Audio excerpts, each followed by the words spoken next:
You know those tales of bungee jumping gone wrong? Yeah, I thought they were just urban legends too. That was until I tried to take the plunge myself. Life had always been a whirlwind, but lately it felt like a tornado tearing through everything I held dear. The demands of my high-powered job in this bustling metropolis left me with little time for my family. My wife, Sarah, and I had once been inseparable, but the relentless pressure of everyday life had chipped away at our connection. Our love had turned into a mere routine, and the arguments had become more frequent and more toxic. Late-night meetings and early morning conference calls had become the norm. My kids, Lisa and Marco, grew distant, their laughter echoing less often through our home. I tried to make up for my absence with lavish gifts and weekend excursions, but I was merely patching up the cracks with Band-Aids. One evening, after another heated spat that had ended with slammed doors and shattered glass, I found myself walking the lonely streets of our neighborhood. I needed air and space to think, to escape the confines of a crumbling marriage. The weight of our unresolved issues was crushing, and with each step, my frustration grew. As I wandered aimlessly, my mind a tumultuous storm of regrets and frustrations, I stumbled upon an advertisement for an adventure weekend. Bungee jumping, it promised. A chance to leave everything behind, if only for a moment. The thought gnawed at me, a desperate attempt to rediscover the parts of myself that had been lost in the chaos of life. Without even realizing, I texted my old friend Fred, my confidant, the one who had been my rock through thick and thin. We had shared countless adventures in our youth, road trips to nowhere, camping in the middle of nothing, and that unforgettable backpacking trip through Europe. Fred had always been the one who brought out the spontaneous side of me, the side that had been buried beneath the weight of adult responsibilities. His response was instantaneous, a resounding, "I'm in, bud." We both needed a break from reality, a chance to reconnect and find ourselves again. The weekend couldn't come soon enough. And then the day arrived.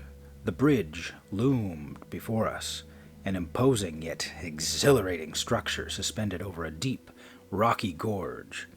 The scenery was breathtaking, a stark contrast to the troubles we were leaving behind. I could feel the adrenaline coursing through my veins as I stood on the edge, Sarah's resentful words still echoing in my head. Fred clapped me on the back, a reassuring grin on his face. "You ready, Alex?" I nodded, forcing a smile. "Yeah, I need to do this." The instructor went through the safety protocols, and my heart raced as I realized the moment of truth was approaching.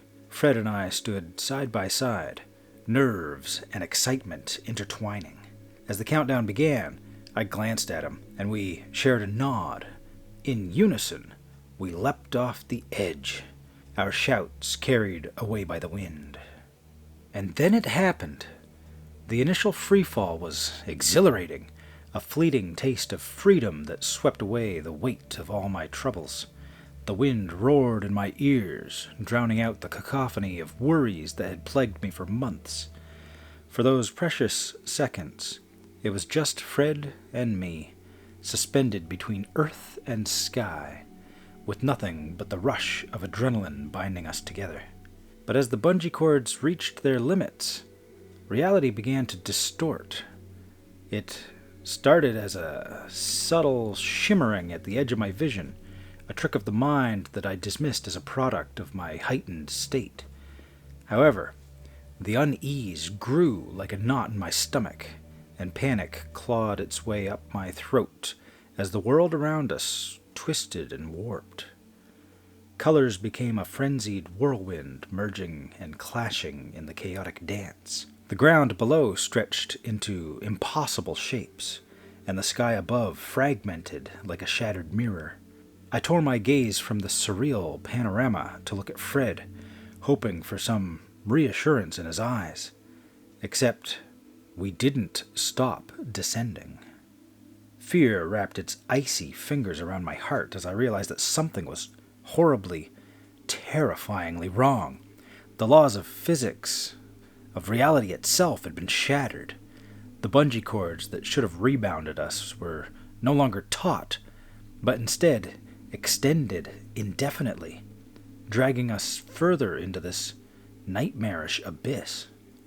As we plummeted through the gaping maw of the void, my desperation swelled like a stormy sea. I clung to Fred, his grip on my hand the lone lifeline anchoring me to this ever-shifting reality.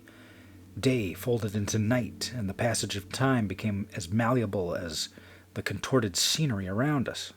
We were adrift in a dimension where the laws of physics had frayed into impossibility.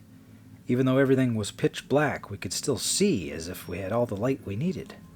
Fred's infectious laughter, the very sound that had carried us through countless escapades, was now but a haunting echo. His once vibrant spirit had dimmed like a fading ember robbed of its fire. His gaze, once brimming with mischief and camaraderie, had turned hollow, as if his consciousness were slipping through the cracks of his fragmented existence. I screamed his name, a primal plea to seize him from the clutches of this eldritch descent, but my voice seemed to unravel into the cacophony of the swirling abyss around us. Amidst the surreal chaos, I clung to my phone, a fragile link to the world I had left behind. Its inexplicable battery level, frozen at 71%, became my sole connection to the semblance of normalcy. I etched marks on the fabric of time, using the device to anchor me in reality, even as reality itself warped beyond recognition. Desperately, I turned to the vast expanse of the internet, hoping to find someone who could help untangle the mystery that had entrapped us. However, the replies were few and far between. The people I once knew, my wife, my kids, they didn't even know I existed anymore.